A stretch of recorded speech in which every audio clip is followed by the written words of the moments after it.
the touchdown. We're at the AO.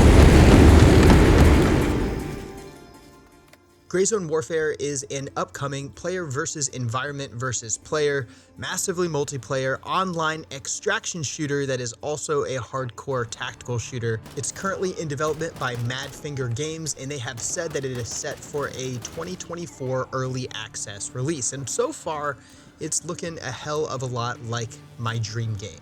Over the last couple of weeks, we've learned a little bit about Gray Zone Warfare. Today, I have the opportunity to share with you some answers to questions that I have had answered by the developers that have been bubbling around in the back of my mind, and also tell you a little bit more about what we can expect so far as a gameplay loop, as well as the lore and the narrative storytelling systems within the game. Much of the footage that you guys are seeing throughout this video has been made available today, and it all shows in-game actual gameplay, actual in-engine environments. And yes, this game is real and it is gorgeous, and it is being developed on Unreal Engine 5, and so far I'm really liking what I'm seeing. My biggest questions coming out of the first couple of trailers was really with respect to the gameplay loop. What is it going to be like to play Gray Zone Warfare? You have these exceptionally large servers on a 42 square kilometer map with a allegedly persistent open world that is living and breathing. And I noticed that they added a little tidbit after their last trailer to one of their information pages talking about how you secure your gear safely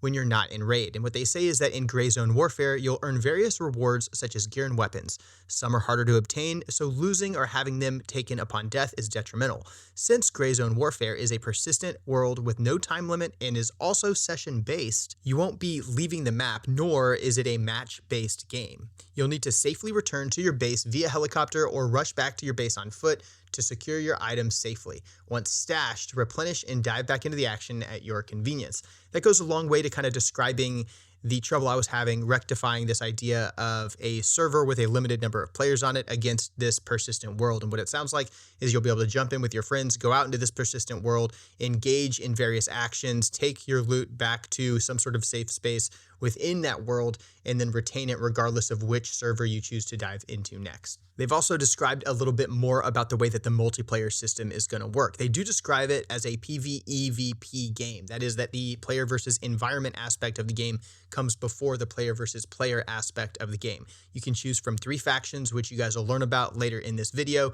On each map, you can have up to 16 players per faction, totaling 48 players on the map. And then you can also expect over 1,000 AI enemies on a map at any given time. And those include various factions, bandits, military, whatever.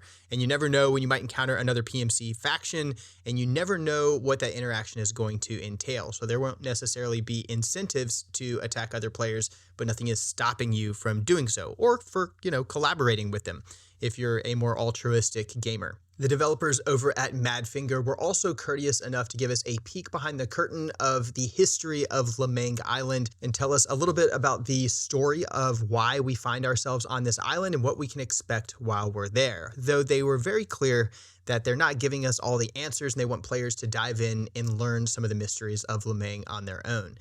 The country itself is formally referred to as the Democratic Republic of Lemang. We know this to be loosely based on Laos in the real world. It's described as a former British colony, and after it separated from Britain, it also suffered a brutal civil war that took up a good chunk of the 20th century. At the outcome of that civil war, the separatist elements known as the Sons of Lemang defeated the formal Lemang army, and the commander of the Sons of Lemang, the SOL, a dude named Raksme Sayavong, rose to power and then ruled the country until he later died in a car accident in 1996, at which point his son, a dude named Nerith, took over. At the time, he was 28 years old, and since then, he has become the new leader of the nation. From the description in the narrative that was provided to me, it sounds like Nerith is somewhat of a totalitarian. While he still serves as the president, he also vowed to change the isolationist ways of the small island nation, and as a gesture of that, he built the Midnight Sapphire, which is a luxurious resort that is featured prominently in the footage that you guys are looking at and is clearly available within the Gray Zone Warfare game. But despite this idea that he wanted to open up the island to the outside world, Very few of his subjects ever were able to depart the island.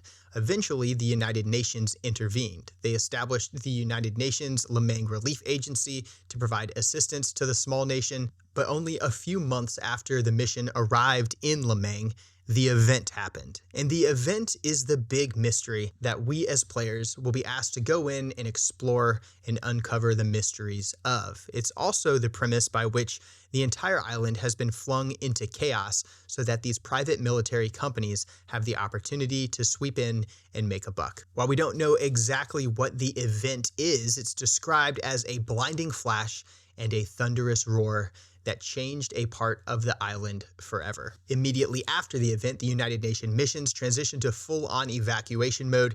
They got all of their people out, and they got as many survivors of the event off the island as possible. Only a few remain. Unfortunately, this left a power vacuum whereby during the evacuation, the UN actually got into some gunfights with the Lemang army. And in addition to that, the Lemang army was ordered to stay and secure sensitive sites, while other profiteers have taken advantage of the opportunity and criminal gangs have claimed their own territory on the island itself. So it is in that context, it is in that power vacuum, and it is in that chaos that these PMCs have deployed to Lemang. There's 3 different PMC factions that players can choose to engage with or become a member of. They are the Lemang Recovery Initiative, the Mithras Security Systems, and Crimson Shield International.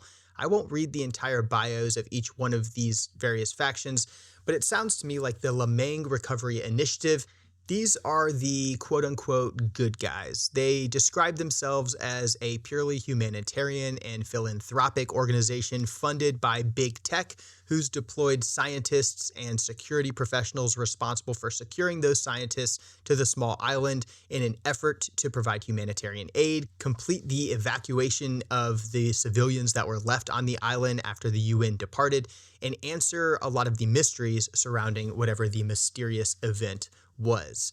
The next faction, Mithras Security Systems, is kind of your gray zone option, in my opinion. These guys describe themselves as a PMC run by soldiers and for soldiers. They use the old Roman legion system where profits from their work are shared across the entire group rather than having a strict corporate structure. And then there's the bad guys, the Crimson Shield International. And these guys are a private military company that rose to infamy during the early stages of the Syrian civil war. And while they're extremely effective at doing their job, their methods can be questionable at best. They're not afraid of collateral damage, and they have kind of a cold-blooded approach to the way that they do business. We also learned a little bit about the quest system and the characters that will be providing you the quests that you and your friends can go and complete. There are 3 traders or 3 individuals or quest givers available during the early access period that will provide you your missions. They are Anton Jackson, Leia Huang, and James Miller. Jackson is a former Marine and goes by Gunny.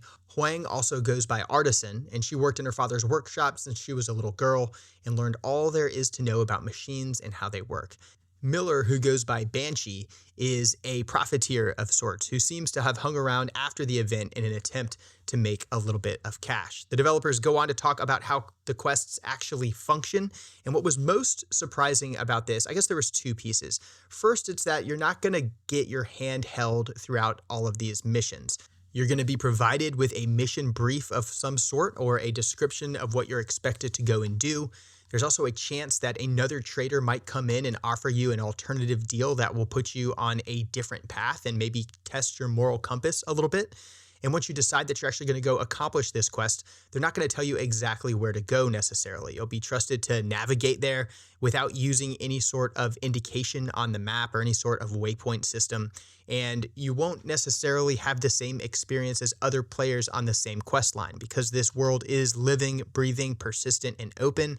There's not going to be a set level of difficulty per each quest. And one team of players might be able to take on a simple reconnaissance mission and complete it with relative ease, while another group of players might go on that exact same quest and instead encounter a large enemy force.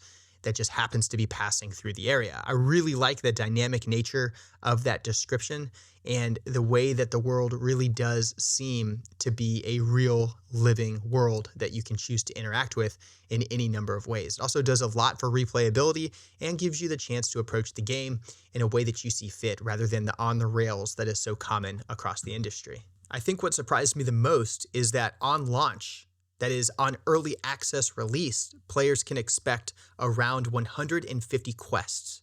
That is in 2024 when Gray Zone Warfare goes into early access. They say that the environment will tell the story. You'll find items around the world that'll help you uncover a little bit more about the mysteries of Lemang, and they're going to do a lot in the way of progressing the story through the environment and through these various quests.